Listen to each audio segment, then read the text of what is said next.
Hello, I'm Dale tonight. In this video we're going to do some quick molt updates, some really good looks at my Acanthoscurria geniculata and chacoana. Both of them feed in this video 8 days after they molted. We're going to get a good look at my juvenile calicotes, Aphonopelma calicotes, 2 juvies, and my adult female molted. She didn't come out of her hide, but we're going to take a quick peek inside of her hide and check on our progress. Check this out, guys. Scarlet is a Acanthoscurria geniculata, the Brazilian giant white knee. And she's a very special tarantula to me because she was, I think, one of my first 5 or 6 tarantulas I ever owned. Anytime, at least for me, I have a tarantula that molted, you know, that I seem to have gotten, like my first 10 tarantulas I ever got in the hobby. Every time they molt, it seems like it's bigger than some of the other ones, just because I've had them a lot longer than some of my slings. So every time she molts, I'm always happy about it. She was confirmed this time to be a female, and you know, obviously she's very good eater. If you've seen any of my tarantula clouds, and there will be more to come on those, by the way. I know a lot of people have been asking me about them, but there will be more tarantula clouds coming up in the future. But she was always one of the featured ones because she actually is an incredible eater. She's just your typical giant white knee, very strong attacks, very beautiful coloration, and she is going to be absolutely huge. I can just tell about her growth rate. I mean, hopefully, I'm hoping she's absolutely huge. I mean, that's one of the reasons why I got this lady. And also the colors on this one, amazing, beautiful geniculata. Rogue is an Acanthoscurria chacoana, the Bolivian salmon pink, and she is absolutely starting to get massive. She was actually went through a little period of time where she didn't really gain that much size in between molts, but her last few, she's actually really bulked up, and she's a confirmed female, and is just an amazing looking Acanthoscurria. I really am into the Acanthoscurrias. They're just an amazing genus, and especially since they get so damn big, especially if you get a female.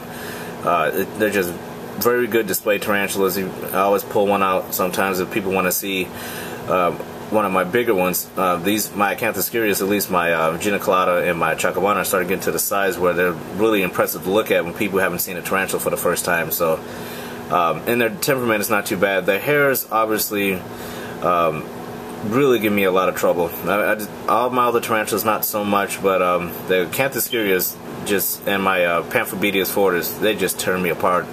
This one's hairs is not as bad as my geniculatas, but this one is almost just as bad.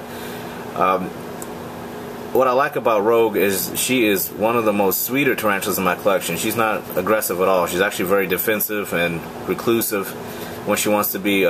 She'll run at the drop of a hat. She does not want any confrontation at all, and that's not the case with my geniculata. She'll sometimes get defensive. She's not aggressive, but she'll get defensive. But the Bolivian salmon pink, if you don't own one of these, I always recommend, if you're looking for something a little bulkier and you want to go into, you know, the Acanthoscurrias, this is a really good, unique one. It's a beautiful coloration on it, and they just get absolutely huge once they start hitting a certain time frame with the molts. Once they get past like a couple of inches, 2 or 3 inches, they start to bulk out. It's almost like, you know, it's just it's so much fun to see these guys bulk up and start to fill out. So if you don't have one, I recommend a chacoana. Baby gray is Aphonopelma calicotes, desert blonde. Unfortunately, with both of my desert blondes, they both molted around the same time. They both came from the same sack, I believe. They're both the exact same size, and they both are confirmed males. They molted like the same, like within a few days, and both of them were confirmed males. And General, I kind of knew he was a male from the start. Baby gray was my second tarantula I ever owned, at least my second or my third. I got her and my Chaco Goldney Brownie the exact same day, so they're my second and third tarantulas. When I first started in the hobby, I got this one as a half-inch sling, and was really hoping she would be a female, but turns out she should be a male. At least she won't be wasted, because obviously I have if you haven't seen my channel, you know that I love calicotes. I have 3 of them, and once these 2 guys pass, I'll be getting more of them. Something about the species I absolutely love. I just think they're great tarantulas, and I have a big over 5-inch female right now that I have 2 guys here to try to breed with her and get some calicotes of my own, hopefully. So at least they won't be wasted. And Baby Gray is absolutely one of my favorite tarantulas. She was one of my first tarantulas I ever handled, and I learned a lot from her. She was really skittish when I first got her. Obviously she was a sling, but I keep saying she because I thought she was a she for all this time. But he's an amazing little Aphonopelma calicotes. General has always been one of the up and down tarantulas in my collection. I mean, I always felt like he was a male, and he did turn out to be a male. But General is a little bit more of a I want to say wild card with him. He's just so unpredictable. Sometimes he'll go in there and he'll just sit there and not do anything. Other times he'll run like he's a newborn sling. Other times he'll attack his prey like he's, you know, a pokey. And then another time he'll just sit there and stare at it like he's a, you know, a rose hair or something. He's just all over the place. It's made it a lot of fun raising him, but he went through some periods where he really, I had to put so much substrate in there that it was almost like he was a burrower.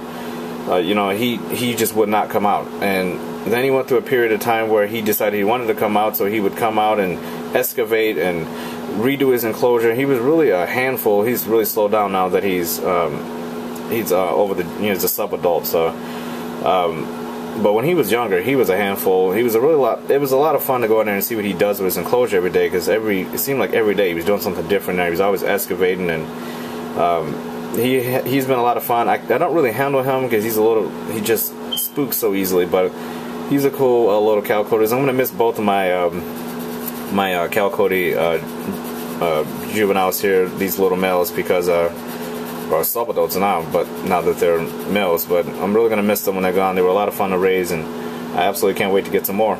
Even though my two juveniles, or now sub-adults, males have molted, it was a bit of a surprise when my female adult Venus molted.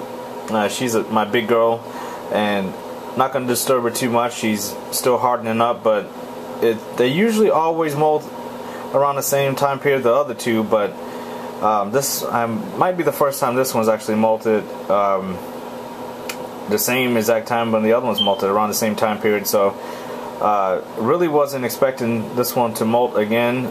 She was a big female. She molted I think about 1.5 years ago, and I thought she might have a little bit more time, but she actually molted again. And last time she molted, she almost died. Something strange was going on with her, and she got really skinny and wouldn't eat, and she almost actually died. This time she looks pretty healthy, and the molt came out, everything was fine. So it's good to see her have another molt, and can't wait for her to harden up so I can see what she actually looks like when she comes out of that cave.